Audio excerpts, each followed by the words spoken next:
नमस्कार दर्शकों, मैं doctor Manish Kumar Srivastava, Shiva electro homeopathic clinic, Shivaji Nagar, Boisar, Maharashtra. दोस्तों, आप सभी का स्वागत है आज के विशेष हेल्थ लाइफ सेशन में।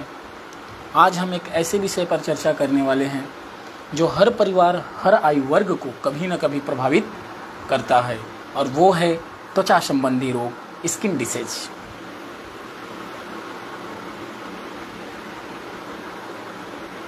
कई मरीजों का यह सवाल होता है पहला कि डॉक्टर साहब, सबसे पहले आप यह बताइए कि स्किन डिजीज आखिर होती क्यों है, यह आजकल इतनी आम होती जा रही है, क्यों होती जा रही मरीजों की या आम व्यक्तियों की। पहला क्वेश्चंस यही होता है, सवाल होता है कि भाई स्किन डिजीज आखिर क्यों होती है और यह आजकल इतनी आम क्यों हो जा रही है। तो हम पहले सवाल को क्लियर कर दें कि त्वचा हमारे शरीर का सबसे बड़ा अंग होता है। यह हमारी आंतरिक सेहत का आईना है। आजकल प्रदूषण, तनाव, गलत खानपान, हार्मोन असंतुलन और मोबाइल स्क्रीन या धूप के अत्यधिक संपर्क से त्वचा रोग तेजी से बढ़ रहे हैं।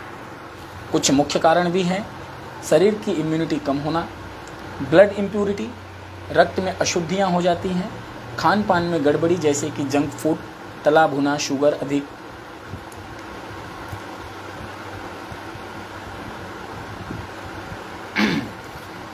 तनाव रहती है, डिप्रेशन के पेशेंट होते हैं, किसी चीज़ की चिंता लेते हैं, भरपूर नींद नहीं लेते हैं, नींद में कमी बोल सकते हैं, केमिकल युक्त क्रीम का प्रयोग करते हैं। केमिकल युक्त आज आप लोग देख रहे होंगे कि अलग अलग आए दिन नए नए ब्रांड्स मार्केट में आते हैं, एडवर्टाइज किए जाते हैं, और भोली भाली जनता उस एडवर्टाइज के पीछे प्रभावित हो जाती है और केमिकल युक्त क्रीम्स को अपने चेहरे पर या अपने स्किन्स पर अप्लाई करती है। और मौसम के बदलाव से त्वचा का पीएच जो होता है, बैलेंस बिगड़ जाता है। इस कारण से स्किन की समस्या होती है, पहला सवाल। दूसरा सवाल लोग यह पूछते हैं कि कौन सी सामान्य स्किन बीमारियां आजकल सबसे ज़्यादा देखने को मिल रही है। आज के समय में कौन सी स्किन की बीमारी या स्किन डिसीज सबसे ज़्यादा देखने को मिल रही है, ये सबसे विशेष सवाल होता है। और काफ़ी लोग इस सवाल को करते हैं कि नहीं डॉक्टर साहब बताइए कभी कौन सी बीमारी ज़्यादा चल रही है और क्या रीज़न है। तो उस पर हम आपको क्लियर कर दें कि गैंग्रीन हो गई, सोराइसिस हो गई, फंगल इन्फेक्शन, ऐसे तमाम प्रकार की जो बीमारियां हैं इस समय मौजूद हैं।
मित्रों, नेटवर्क लूज होने के कारण आवाज़ ब्रेक हो रही थी और अभी भी शायद आवाज़ हमारी आप तक क्लियर ना आ पा रही हो, क्योंकि ये जियो वाले जो नेटवर्क होते हैं ना कि कभी भी गायब हो जाते हैं अचानक से।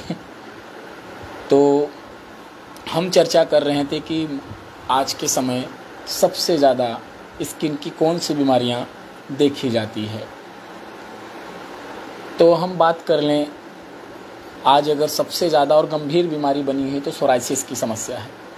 सोराइसिस जो होती है सूखी परतदार त्वचा होती है, इसकी हम पहचान बता दे रहे हैं कि कैसे आप पहचानेंगे। अपनी जो सूखी परतदार त्वचा होती है इम्यूनिटी व तनाव से बढ़ता है। एक्जिमा आप ले लीजिए, यह भी एलर्जी और अनियमित जीवन शैली से त्वचा पर खुजली व सूजन हो जाती है। फंगल इन्फेक्शन होते हैं। फंगल इन्फेक्शन जो होते हैं पसीना, गंदगी और नमी से फैलता है। फिर आते हैं बैक्टीरियल इन्फेक्शन, ये खुले घाव या गंदे वातावरण से भी होते हैं। फिर आती है एक्ने यानी कील मुहासे। ये जो होते हैं ये हार्मोनल असंतुलन व तेलिक भोजन, ज़्यादा तला भुना चीज़ खाने से या हार्मोनल असंतुलन से कील मुहासे एक्ने जो होते हैं इनकी शुरुआत होती है। फिर आते हैं काले धब्बे, पिगमेंटेशन जिनको भी कहते हैं। ये सूर्य की किरणें और हार्मोनल बदलाव चेंजेस इसके कारण भी इसमें होते हैं। और स्किन में इस समय एक गंभीर बीमारी बनी हुई है सफ़ेद दाग, जिसे विटिलिगो भी कहते हैं। और उत्तर प्रदेश, बिहार जैसे राज्यों में इस बीमारी को बहुत गंभीर बीमारी माना जाता है, या छूत की बीमारी भी समझ लीजिए। महाराष्ट्र राज्य में तो इसे आम हो गई है, इसे कोई उतना लेकर के मरीज या मरीज की फैमिली परेशान नहीं होते, क्योंकि यहाँ प्रायः काफ़ी लोगों को देखने को मिल जाता है। लेकिन यूपी, बिहार या उत्तरी क्षेत्र में जो है, उत्तर भारतीय क्षेत्रों में इस बीमारी को बेहद ही खतरनाक बीमारी मानते हैं, ऐसी लोगों की धारणा होती है। तो यह जो सफ़ेद दाग होती है या मेलानिन जो होती है, मेलानिन पिगमेंट की कमी के कारण से इस बीमारी को जन्म हो जाता है। एक होती है गैंग्रीन। गैंग्रीन जो होती है खून का धब्बा जैसे जम जाता है, उसी प्रकार से ब्लड सर्कुलेशन बंद होने से ऊतक सड़ जाते हैं। जो ऊतक होते हैं हमारे वो सड़ने लगते हैं, उसे हम गैंग्रीन का नाम दे देते हैं। ये तो होगी कि कौन कौन सी बीमारियां स्किन में चल रही हैं, किस प्रकार से। अब चर्चा कर लें कि लोग यह पूछते हैं कि साहब या डॉक्टर साहब ये बता दीजिए कि किन बीमारियों का किन मौसम से संबंध होता है, यानी किस प्रकार के मौसम में, कौन से मौसम में कौन सी बीमारी ज़्यादा अफेक्ट करती है, प्रभावित करती है। तो हम यहाँ आपको क्लियर कर देना चाहते हैं कि फंगल एक्ने और स्किन इरिटेशन गर्मी के मौसम में ज़्यादा होती है। वहीं अगर एलर्जी और फंगल के केस की बात करें तो ये बरसात के मौसम में ज़्यादा होते हैं। ड्राई स्किन, सोराइसिस और खुजली जो होती है ये सर्दियों के मौसम में ज़्यादा प्रसर करते हैं। अब एक आम नागरिक की तरह जो हमेशा से मरीज सवाल करते हैं कि सर शरीर पर इसका क्या दुष्प्रभाव होता है, कि मान लीजिए हमें फंगल इन्फेक्शन हो गया है, बैक्टीरिया इन्फेक्शन हो गया है, गैंग्रीन या सोराइसिस हो गए, कुछ भी XYZ जितनी भी बीमारी है इसमें से, अगर हम इनका ट्रीटमेंट सही समय पे नहीं लेते हैं तो इनका हमारे बॉडी पर क्या इफ़ेक्ट होता है, क्या दुष्प्रभाव पड़ते हैं। तो इस पर हम इस टॉपिक पर क्लियर करेंगे कि त्वचा की सुंदरता प्रभावित होती है। सबसे बेस्ट और जो सबसे बड़ी चीज़ होती है कि अगर स्किन की कोई भी प्रॉब्लम हो, एक्ने हो, पिगमेंटेशन हो, गैंग्रीन हो, सोराइसिस हो, ये हमारी जो त्वचा की सुंदरता होती है इसको प्रभावित कर देती है। लगातार खुजली होगी, जलन होगी, सूजन से नींद प्रभावित हो जाती है, आत्मविश्वास कम हो जाता है, मनोबल डाउन हो जाता है। लोग कहते हैं ना कि आत्मविश्वास कम हो गया इसका। लंबे समय से लीवर और ब्लड इम्यून सिस्टम को कमज़ोर कर सकते हैं। अगर लंबे समय से इस प्रकार की समस्या बनी रही तो ये मान लीजिए कि आपके लीवर, ब्लड और इम्यून सिस्टम को 101% कमज़ोर कर सकती है और करती ही है।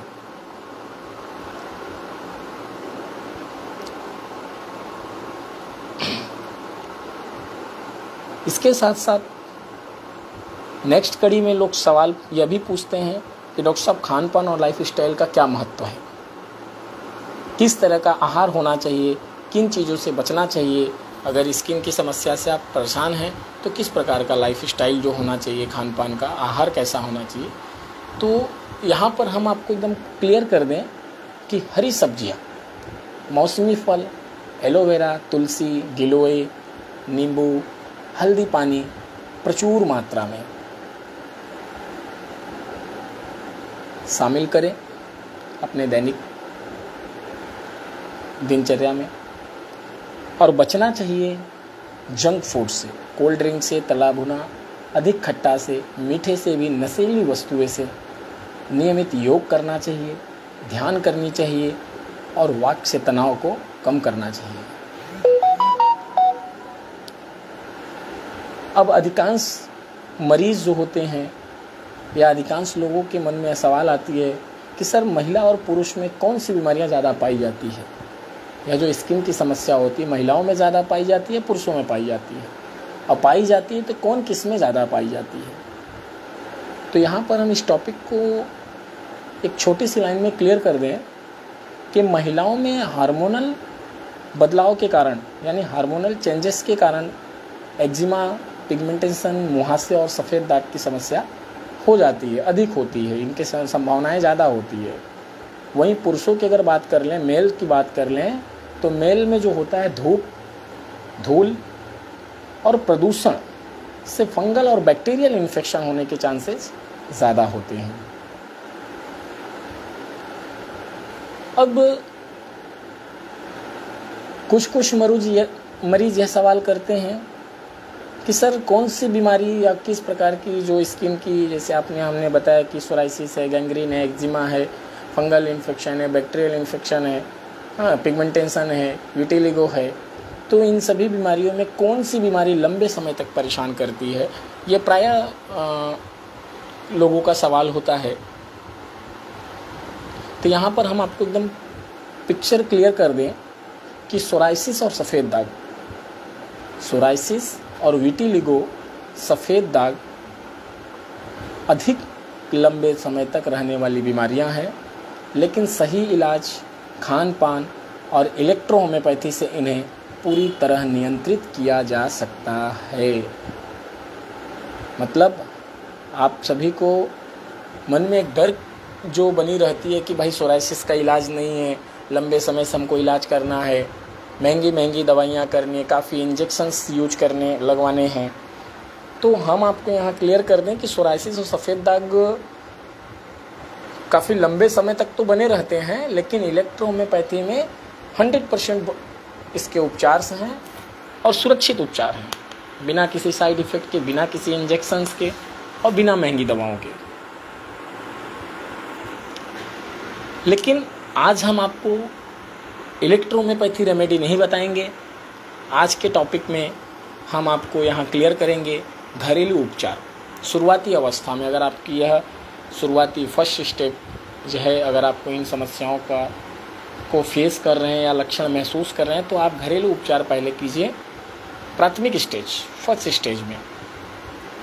नेक्स्ट वीडियो में हम आपको इन सभी बीमारियों के फार्मूले बताएंगे, इलेक्ट्रोपैथी के फार्मूले बताएंगे, दवाइयों के डोज बताएंगे, उपयोग करने के तरीके बताएंगे, और इस लाइव सेशंस में हम किस कारण से होते हैं, क्या खान पान होना चाहिए, इन सभी बातों पे चर्चा किया। तो आज हम इस सेशन में, अभी टॉपिक हमारी चल रही थी कि क्या घरेलू उपचार हो प्राथमिक अवस्था में, जब आपको यह फील हो, आपको यह महसूस हो कि आप गैंग्रीन के पेशेंट जैसी अवस्था में जा रहे हैं, सोराइसिस में, bacterial infection, pigmentation, fungal infection या विटिलिगो जैसी समस्याओं से, तो आपको सर्वप्रथम नींबू व शहद का लेप अपने स्किन पर, त्वचा पर लगाना चाहिए। इससे त्वचा में निखार आता है। एलोवेरा जेल व नीम का पेस्ट भी खुजली में आराम करता है। हल्दी, नारियल के तेल फंगस इन्फेक्शन में बेहद ही फायदेमंद होता है। वहीं हम बात कर लें तुलसी, गिलोय और नीम का काढ़ा अगर दिया जाए तो इम्यूनिटी मजबूत होती है।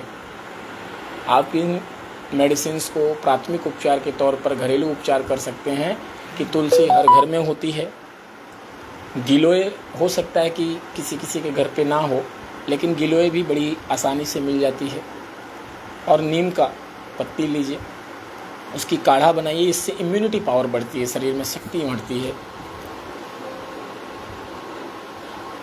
अब चूँकि हम इलेक्ट्रोपैथी डॉक्टर्स हैं और काफ़ी समय से हमारे हर सेशन में यही होता है, हर बात में होता है कि इलेक्ट्रोपैथी, तो हम हमारे दर्शकों के मन में या हमारे प्रैक्टिशनरों, जो नए इलेक्ट्रोहोम्योपैथी प्रैक्टिशनर हैं, जिनको समस्या होती है मेडिसिन का चयन करने में, फार्मूलों का चयन करने में, वह मुझे हमारा जो ऑफिशियल यूट्यूब लिंक अभी डिस्क्रिप्शन में दे दिया जाएगा, हमारा ऑफिशियल फेसबुक लिंक है, यूट्यूब लिंक है, इंस्टाग्राम पे, उस पर जुड़ें और वहाँ पर अपने कमेंट या अपने क्वेश्चंस ड्रॉप कीजिए। हम आपके सवालों का जवाब देंगे।